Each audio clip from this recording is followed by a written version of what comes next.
This video is proudly sponsored by Gamersgate.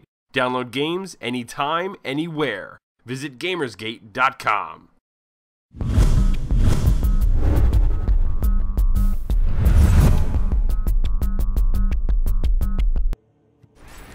Over 10 years in the making, everyone's favorite demon-slaying simulator is finally back. Diablo 3 marries the role-playing, hack-and-slash, and dungeon crawler genres into one cohesive and surprisingly lengthy experience. But can a game that has a design philosophy rooted in 1996 still stay relevant among modern gamers? At the offset, players are reintroduced to Deckard Cain as he's rummaging through some ancient texts in the old Tristram Cathedral. Before long, a meteor is seen not so coincidentally hurtling towards the Earth.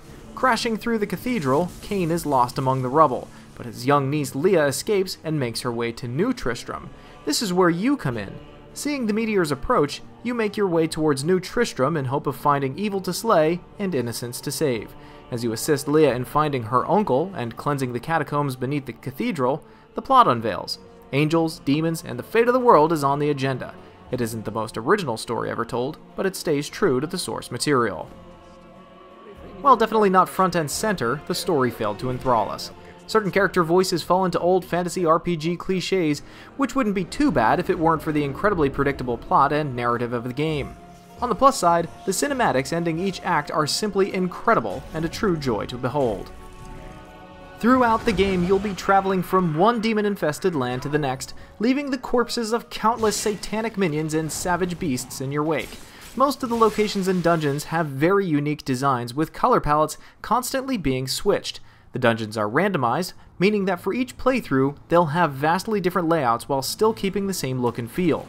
Destructible clutter in the environment disintegrates or explodes as the player attacks, providing some impressive visual flair and dynamic feel to the environments. A quintessential hack-and-slash dungeon crawler, Diablo 3 doesn't do much to push barriers or innovate. Instead, the game focuses on refining the experience we've all come to know and love from previous Diablo titles. You play as one of 5 different character classes, all with unique abilities and playstyles. Though every class has a mix of direct and area damage capabilities, they also encompass secondary roles such as support, tanking, and crowd control. With the vastly different playstyles available in each class, Diablo 3 offers plenty of replayability.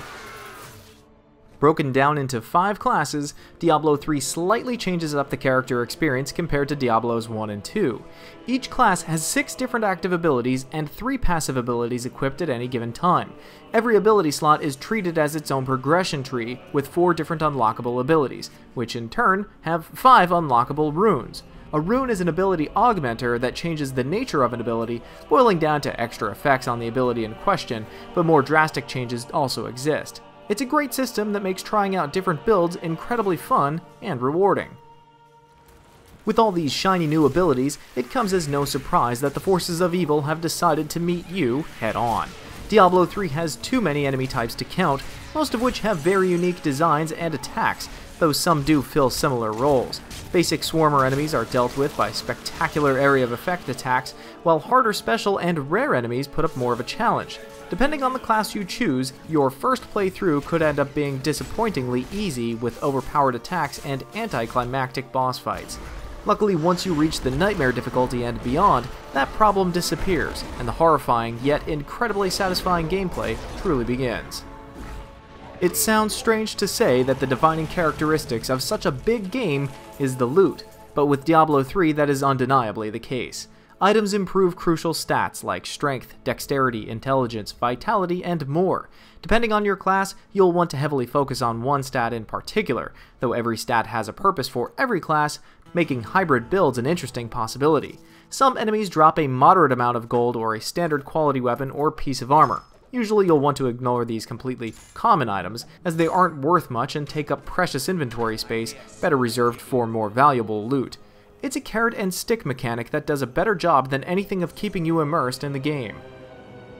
To complement the heavy emphasis on loot, Blizzard has decided to borrow the auction house from World of Warcraft.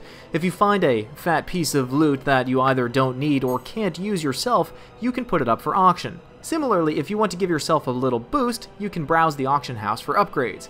It's a very nice addition to the Diablo experience, which adds a whole new dimension to the prospect of item farming. Because Blizzard plans to eventually release a real money version of the auction house, players are required to stay online at all times, even when playing single player. This becomes a problem when Blizzard's own servers fail, and suddenly accessing the game becomes impossible. This issue has been deeply affecting players already, and we can't help but fault the game for sacrificing such an important freedom, seemingly just for the sake of Blizzard making a few quick bucks. Maxing out your character on the first playthrough is somewhere between very hard and impossible, so players who want to explore the full potential of their class will have ample reason to replay the game. On the harder difficulties, players encounter new enemy types, while existing enemies display new and tougher abilities. The item drop rate and quality of rare loot is also increased. You can, of course, also choose to replay the game as any of the new character classes, though at that point you have to start on normal difficulty again.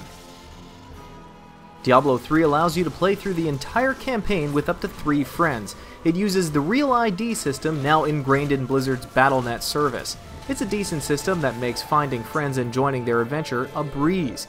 If you're light on friends, you can also choose to play public games where you'll be matched with equal level players from your region. Thus far, player versus player combat isn't present in the game, which is certainly disappointing, but we're told it'll be added later. While we recommend playing through the entire game on single player at first, the incredible fun of the synergetic multiplayer combat cannot be overstated. Diablo 3 is an immensely enjoyable experience that has a level of polish almost extinct in today's games. Graphically, it is nothing special, but the artistic art design makes it look incredibly gorgeous nonetheless. It's not perfect though. The exclusion of PvP at launch and the requirement of constant internet connection are definitely big detractors. Storytelling is average at best, but then again it's hard to fault a game for staying true to its source material. Despite its flaws, Diablo 3 is a game we can easily recommend for purchase. Let the demon slaying begin! Chicken, a rush! A rush, chicken, a rush!